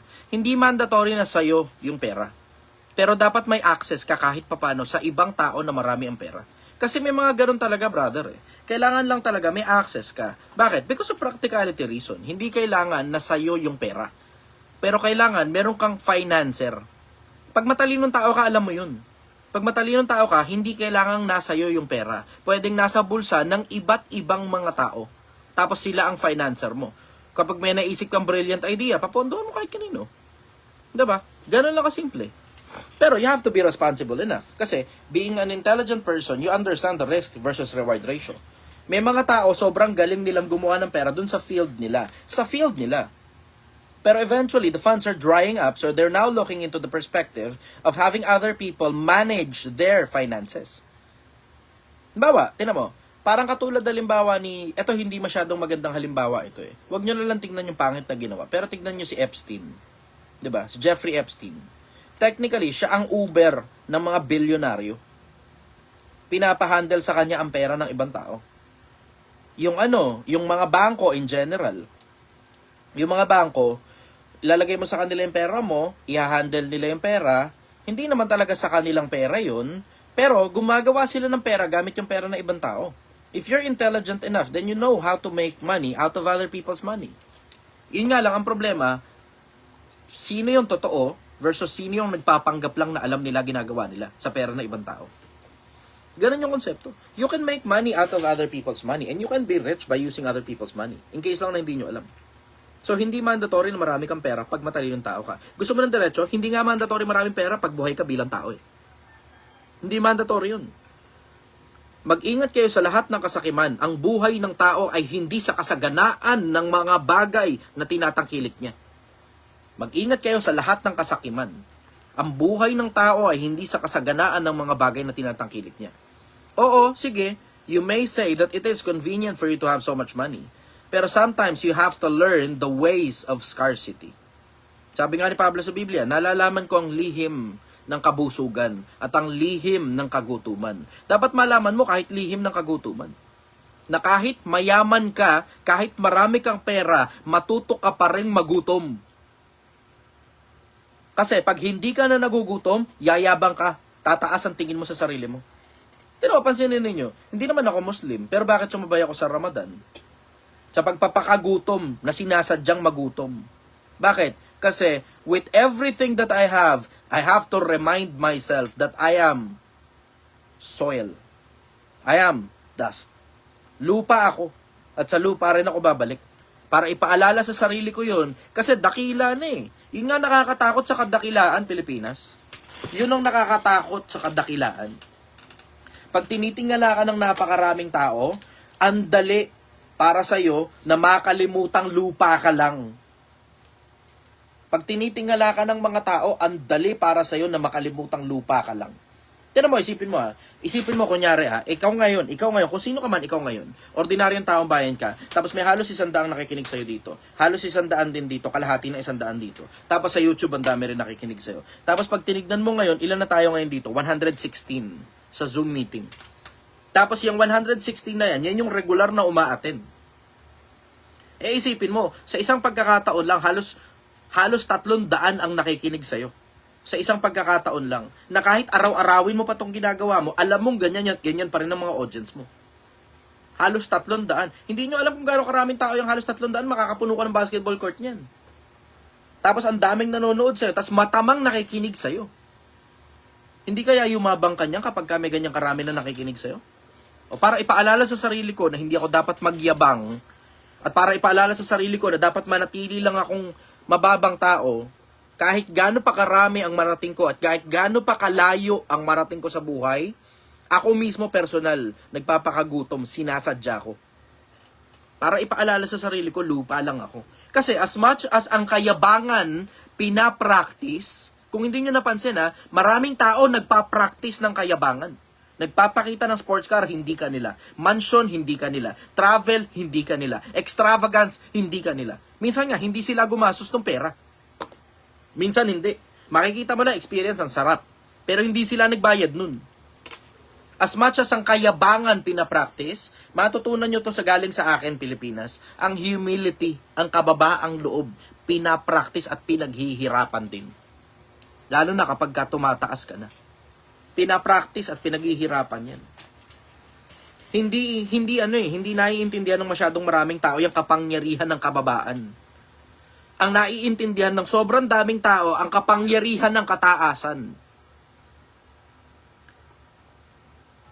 Pero meron ako ibibigay na sikreto sa inyo, Pilipinas. Ito, personal na sikreto ko ito. Atin-atin lang. Wala masyadong maraming makakalam. Dahil hindi naman masyadong marami nanonood ng live ko eh. Akin muna, sandali ang atensyon. Ipapakita ko sa inyo kapangyarihan ng kababaan. Sa mga nandito sa Facebook, pa-share muna nitong live ko. Sa mga nasa YouTube, pa-share muna yung live ko. Tapos thumbs up muna kayo kung nakikinig kayo. Akin muna, sandali ang atensyon. Ito yung binabalik-balikan eh. Ito yung binabalik-balikan. Ito yung mga klase ng karunungan na kailangan maintindihan ng mundo at binabalik-balikan talaga natin bilang mga tao. Alam mo, sikreto sa maraming pera. Alam mo, sikreto sa kataasan. Alam mo, sikreto sa pagiging tanyag na tao. Madaling magpasikat, pero lintik ang hirap para manatili kang sikat. Madaling magpasikat, pero lintik ang hirap manatiling sikat. Magpasikat, madali lang. Sumusumikat, manapak ka ng bata. Video mo. Tingnan mo, sikat ka kagad. Sumusumikat, labas mo yung titi mo sa bus, tas magjakol ka. Tingnan mo, sikat ka kagad. Napakadaling sumikat. Ang mahirap, manatiling sikat. Pero alam nyo, ito, sikreto Pilipinas. Tingnan mo. Isipin mo yung konsepto na to. Na merong mga matataas na tao na nakikita nyo bumabagsak sila. Merong mga tao sa kataasan na narating nila, bukas makalawa, hindi na sila importante.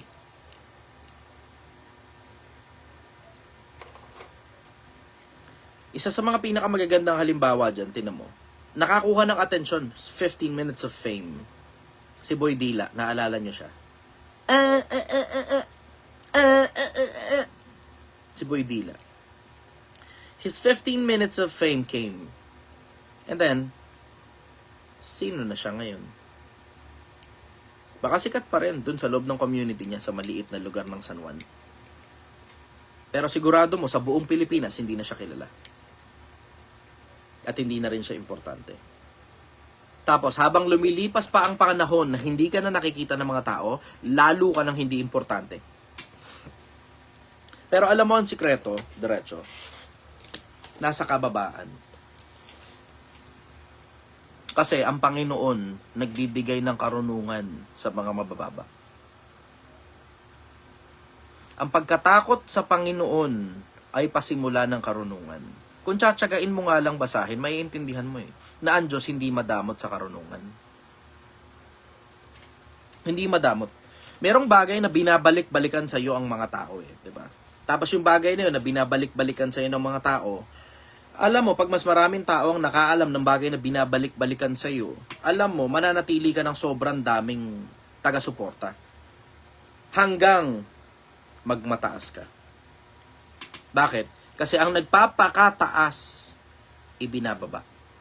Yan, sabi nung isa, si Diwata. Ganun din, si Diwata. Kita mo, nakita ninyo yung rise and fall niya, diba? Nakita ninyo yung rise and fall ni Diwata. Pagka nagmamataas ka, ang laging dulo niyan, ibinababa ka.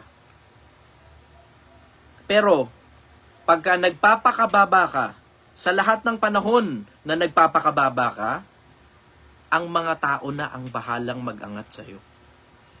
Purihin ka ng ibang labi at huwag ng iyong sariling bibig. Yun ang sikreto. Ang sikreto, ikaw mismo sa lahat ng araw ng buhay mo, trumabaho ka ng husto, galingan mo ng husto, tindihan mo ng husto, you have to have the certain skill necessary for you to protrude through the market. Pero ikaw na rin dapat ang nagbababa sa sarili mo. At ikaw rin ang nagbibigay ng definition sa sarili mo na ikaw lupa lang at hindi ka importante. Tapos ang mga tao na ang bahalang mag-angat sa'yo. Sila nang bahala. Bakit? Kasi merong bagay na nasa iyo na wala sa iba. At merong bagay na sobrang galing mo, hirap na hirap habulin ng ibang tao. So ngayon, sila na ngayon ang mag-aangat sa'yo. Sila na mag-aangat. Tinan mo, isipin mo to. Tindero lang naman ako ng sinigang Sino ba ako? Wala, tindero ng sinigang, dating basurero. Yun yung nakita ninyo sa social media Pero tingnan mo, sabi ni Bert Balimento Jr., magkano pa consult? Wala po, hindi po ako nagpapabayad. Tingnan mo, willing to pay for consultation. Kita mo yun? Pero ako naman, hindi ako nagpapabayad.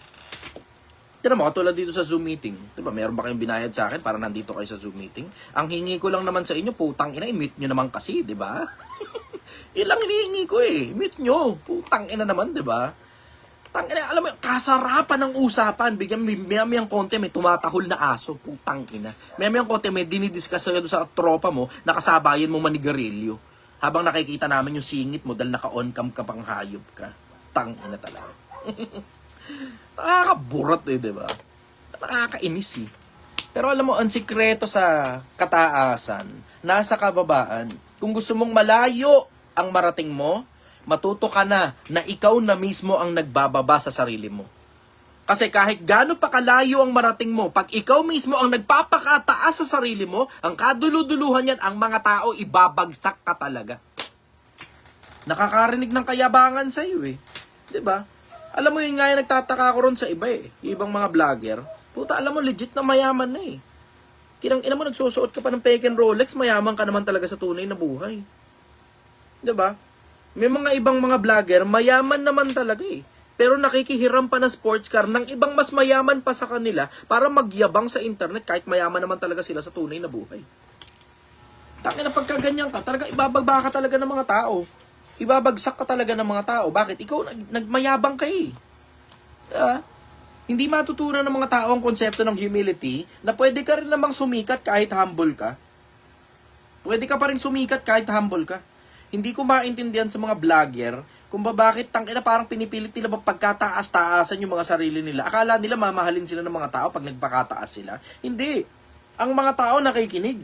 At ibababa ka ng mga tao pag mayabang ka. Yan isa sa pinakamalalaking natutunan ko sa buhay. Ang mga tao nakikinig. At ang mga tao, hindi na importante kung ano pang meron ka kahit sobrang yaman mo pa. Pag sobrang yabang mo rin, ibabagsak ka ng mga tao. At marami na kayo nakitang ganyan. Mga taong totoong may pera. Pero ang mga tao na rin, pinagtatawanan sila kahit marami silang pera. Pero, marami rin naman kayong mga nakitang tao na alam ninyong walang-wala.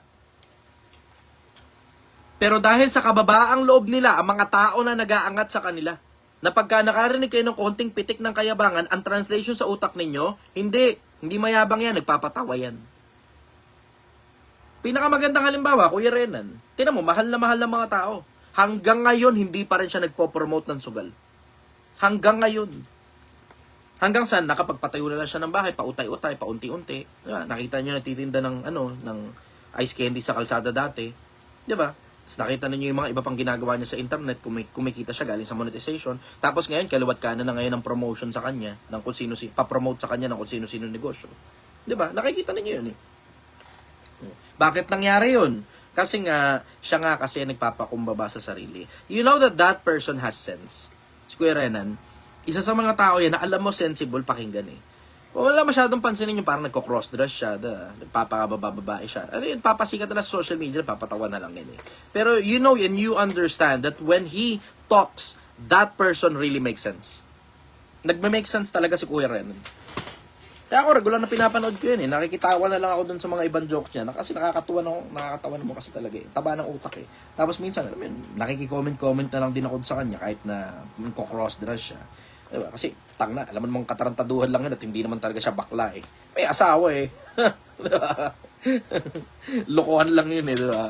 Minsan nga, tatawa ako eh. Puta, nung inedit yung mukha niya, mukha talaga siya chicks eh. Anyways, Nariel, baka meron ka pang questions ko.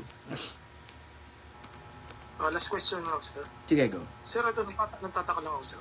Kasi, di ba may mga tao na pag laging lumalabas sa social media, nakakasawa kasi sila pakinggan eh. Yeah. Ano yung sikreto mo, sir? Bakit hindi ka nakakasawa? Ang sikreto nasa pagkatakot sa Panginoon. Ang pagkatakot sa Panginoon ay pasimula ng karunungan. Kapag ka natuto ka ng konsepto lang ng pagkatakot sa Panginoon, maiintindihan mo kung paano lumabel. Kasi, tingnan mo behavior yan, brother eh. Behavior yan. Paano behavior? Kailangan mong maintindihan na ang konsepto, ang mga tao may common denominator na kinasusuyaan. Pero meron din silang common denominator na hindi pinagsasawaan. Ako personally, I am beyond this body. Itong mukha na to, itong boses na to, mascot lang to. I hate to break it to you. Pero itong mukha na to, itong boses na to, mascot lang to. Mascot lang to. Alam mo sa sarili mo na hindi mo ako nagustuhan dahil sa mukha ko. Mukha nga akong leader ng sindikato eh. Alam mo sa sarili mo na hindi mo rin ako nagustuhan dahil sa boses ko. Ang tinis ng boses ko, ang sakit sa pandinig. Pero alam mo rin sa sarili mo na ang nagustuhan mo, yung sense na naririnig mo, na napapakinabangan mo sa buhay mo sa pang-araw-araw. Yun ang dahilan kung bakit ka nakikinig. Hindi dahil sa mukha ko, hindi dahil sa boses ko, kundi dahil sa napapakinabangan mo galing sa akin. At the end of the day, it is about value. Nakakapagbigay ng pakinabang sa iyo eh. Tapos yung pakinabang na yun, immediately, napapakinabangan mo kagad. Agad-agad. Ano eksakto problema mo? Problema ang kapatid. Ano ba gagawin ko doon sa kapatid ko na may boyfriend na addict? Wala. Kasi, ibig sabihin, sipin mo ang tagal ng problema niyan sigurado. Hindi bagong problema yan. Ang tagal ng problema niyan. At yung sobrang tagal na problema na yan, na-resolba in a snap. Tapos, binigyan pa kita bonus. Ano bonus? Peace of mind. Paano re-resolbahin? Wala kang kailangan gawin. Wala. Yun na mismo yung resolution dun. Sometimes, the best move is to not make any move at all. Sometimes you have to feed them with your silence. Minsan, kailangan mo silang pakainin ng pagkatahimik mo. Kailangan mong ipakita yung hindi mo pagkilos. At yung hindi mo pagkilos at pagtahimik mo, it speaks a lot. May matinding kapangyarihan ang katahimikan. Hindi nyo lang alam. So nyo malaman yung isa sa mga pinakamalalaking kapangyarihan ng pagtahimik.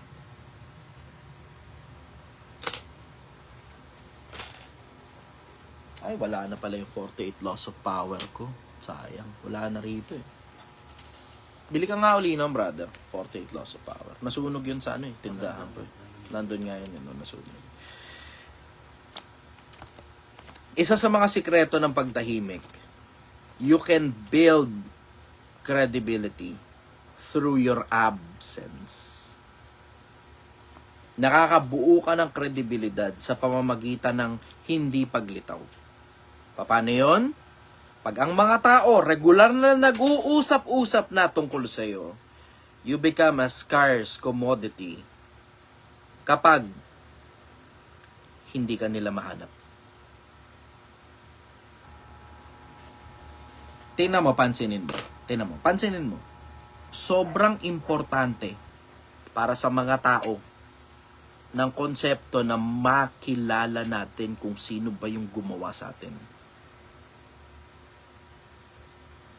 Pero, tahimik na tahimik siya. Tahimik na tahimik siya. Maraming tamang itinuro tungkol sa gumawa sa lahat ng bagay. At marami ring maling itinuro tungkol sa gumawa sa lahat ng bagay. Sa dami ng taong nagsasalita, ang daming tama.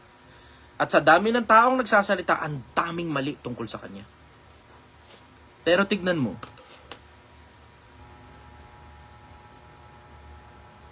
tahimik lang yung gumawa sa lahat ng bagay. Tahimik lang siya. May panahon ng pagsasalita at may panahon ng pagtahimik.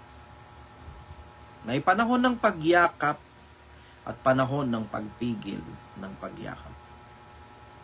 Matutunan nyo yung konsepto kung kailan kayo mananahimik at kung kailan kayo magsasalita. Malayo ang mararating mo bilang tao. At matutunan mo lang kung kailan kaya yakap at kung kailan dapat pigilan mo ang sarili mo na yumakap sa isang taong mahal na mahal mo. Hindi ka maaabuso. With that, magandang gabi sa inyo, Pilipinas. Officers meeting, next na tayo. Kita-kits tayo. Alam mo na, Presidente ng Bulacan, mabobombahan kita. Good night, everybody. I love you all. Bye-bye! Good night po. Good night po. Ay, for the mais daw. Maghahanap kami ng mais ngayon. Gusto ko kumain ng mais eh. Bye, everybody. Powder. Bitin, brother. Bitin daw, bitin.